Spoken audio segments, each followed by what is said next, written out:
Hi, this is Matt at State of Flux, and happy Saturday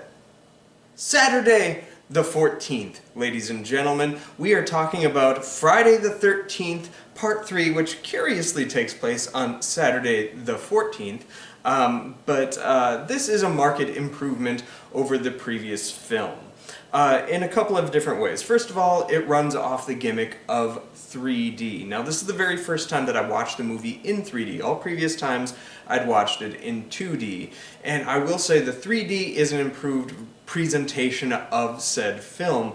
The 2D version of Friday the 13th Part 3D is kind of laughable in the sense that everything without the 3D is incredibly overlit and offers absolutely no atmosphere, but is made hilarious with the choice of camera usage, where things are constantly coming right at the camera and stuff like that, which is quite amusing. That said, when watching it in 3D, the natural dimming of the light source just simply by wearing the glasses makes it a little more atmospheric, and the music certainly helps a lot. Harry Manfredini's score is sort of the unsung gem of the Friday the 13th franchise, far more so than anything within any presentation of any Friday the 13th movie. That said, the other improvement that you get, backing up one last time to talk about the 3D, I was shocked at how well the 3D worked. Now, I can't stand the red and blue lenses. It kind of gives you a headache once you take those glasses off and experience the real world once more. It is definitely the inferior form of 3D, that said. I was impressed at how much it worked. I remember seeing things like Spy Kids 3D in the theaters, or Shark Boy and Lava Girl and stuff like that, and how just the 3D was so poor pre-Avatar. This was probably the best 3D that I'd seen with 3D lenses that were the red and blue, and it were running off of like a Blu-ray. So yeah, I was relatively impressed with it, and those gimmicky shots of things coming right at the camera kind of work well for the presentation of the picture when you're watching it in 3D in a non-laughable way. That said, the kills in this are much more comic than they were in the previous ones. I think the Friday the 13th franchise, and as I mentioned in my previous video, became famous because you were watching bodies getting pierced, and you're absolutely able to see it and experience it in a safe place, but they offer a certain amount of reality to them of the, oh my gosh, I just watched that factor. That is absent for the third one because they're trying to make things as 3D as possible. So, like the dude getting his head squished and the eye comes zipping right at the camera is a little more Evil Dead than it is Jason. Speaking more to the script, I was ardently against Friday the 13th 2. Even upon its rewatch, I found it to just be a grotesque movie that kind of actively hates women.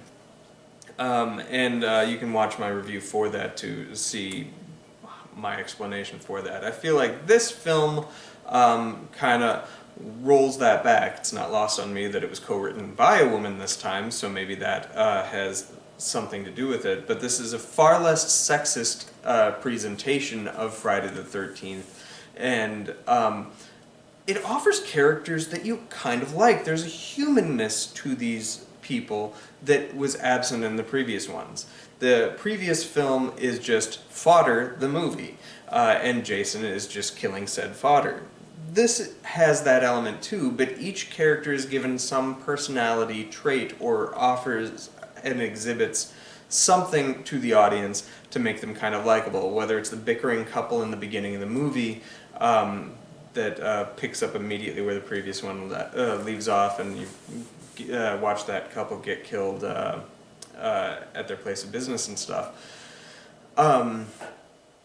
both of those characters offer just a touch of like human quality that make it just that much more watchable. The characters, the final girl in this film is not stripped of her dignity as Ginny was in the previous film.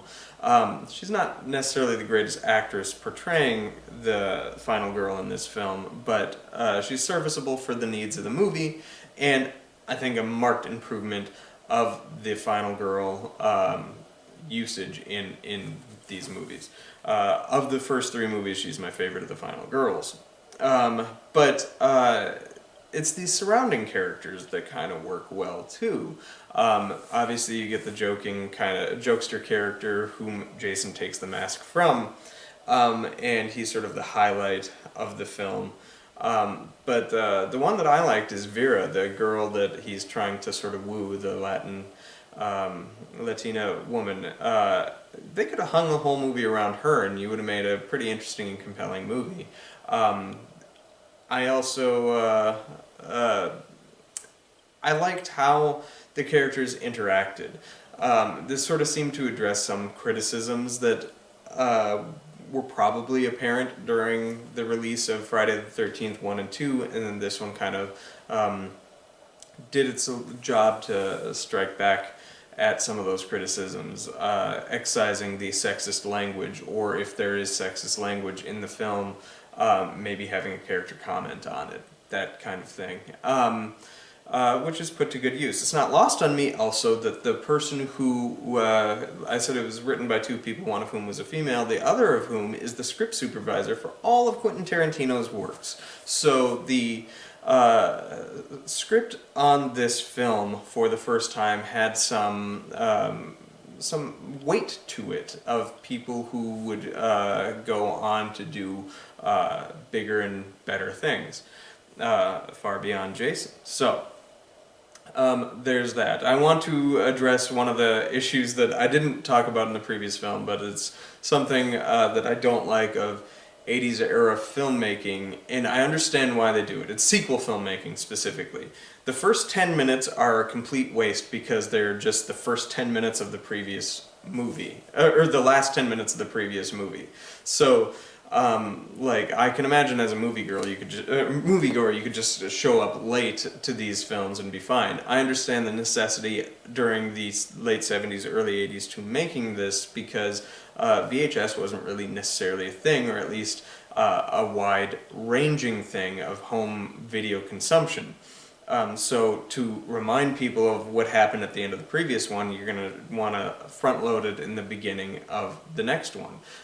This is first popularized, to at least to my knowledge, with Rocky, and it happens repeatedly in the Rocky franchise, well beyond the point where it's needed, because at a certain point within those Rocky films, VHS became a thing in the most predominant form of media consumption of the late 80s that honestly continues on to today. Now it's just, we've replaced video media to digital media. But it makes the first 10 minutes of these just completely skippable, and this has got the same effect. How it works to this film's benefit is that you see that the final girl got away in the previous one, and then when you're introduced to a whole new set of people, it's not Jason being like a vendetta-seeking guy such as Michael Myers. This is just a force of reckoning that is going to slice through an entire town. And I think that works to build the mythology of Jason, and you don't have that necessarily if you're not immediately reminded of Ginny from the previous film. But I do think that a lot of these sequels are completely skippable in the opening scene. You can just hit the chapter ahead button and then pick up right with the opening credits. One other thing I'll take a stab at is this film, along with the previous film, kind of needed a certain amount of padding, so it doesn't necessarily... They had less material to work with to make a movie than they expected, so there's clear and obvious padding put in, and that would be the biker gang, which is completely unnecessary outside of to let us know that Jason is somewhere in that barn, in that cabin area, and get us a kill count a lot earlier in the film. Because after the couple is killed in the beginning, without that biker gang, you're going almost a whole hour before anybody gets killed again, and people are there to see the slasher Jason and stuff like that. But it's pointless when it happens, and it's just kind of mean-spirited, and the only part of the movie that I'm just like, let's just get back to the main plot. As I say, I do like this film largely better. This is the one that introduces the Jason mask, the hockey mask that he would forever be associated with forever after. And it's an interesting look. I don't think it fits the actor's face in this movie. I think it'll look better in subsequent sequels. They make it work. They force it to work. But I like Baghead, even though it is completely a ripoff of the Town That Dreaded Sundown. Town That Dreaded Sundown. I miss the Baghead look from Friday the 13th 2. That looked more terrifying than the hockey goalie mask, but they make it work for this film. I like how Jason's body looks in this, the wider neck, and when he gets the mask off at the end of the film, I think his face looks better than it did in the previous one. And so they're working to improve the makeup of Jason, but unlike Freddy, I think Jason's face under the mask never got the right look. I was never satisfied with what you saw underneath that. Nothing seemed believable to me. Whereas some of the other licensed killers that you see out there always had a stronger look. Jason under the mask never did. But I do kind of like how he looks in this one. This is probably the best Jason under the mask that we have in any of the films. And I'll talk about the last scene. The one thing I like, this was originally designed to be the closing chapter of the franchise until it turned profit, but I like the idea of the cyclical ending of the first movie ends with the final girl out on the lake and Jason is the one that comes up, and I like in this one that this is the last real meaningful time that you get any reference to Pamela Voorhees. The final girl in this one's on the lake, and then Pamela's the one that comes up after she gets a vision of Jason in front of her. So it was a nice twist on the ending from the first movie. But at the same time, all this says to me is that all of this is rehash. It's there's no new ideas really within these movies. Everything that's in that first movie is just rehashed and bent and made to work for a sequel in some way, with just putting like a shiny sticker on it to make it like, oh, see, it is slightly different. And that's my big problem with the franchise as a whole. So there you have it. I don't know if I would recommend this movie, but this is, of the first three movies, on par with the first one, if not more watchable than the first one. So I give this one a soft recommendation, I guess, of 2.5 stars. It's okay. During my video renting days, of the early Friday the 13th films, this is the one I would come back to most often. And I do think it's very watchable. So there you have it.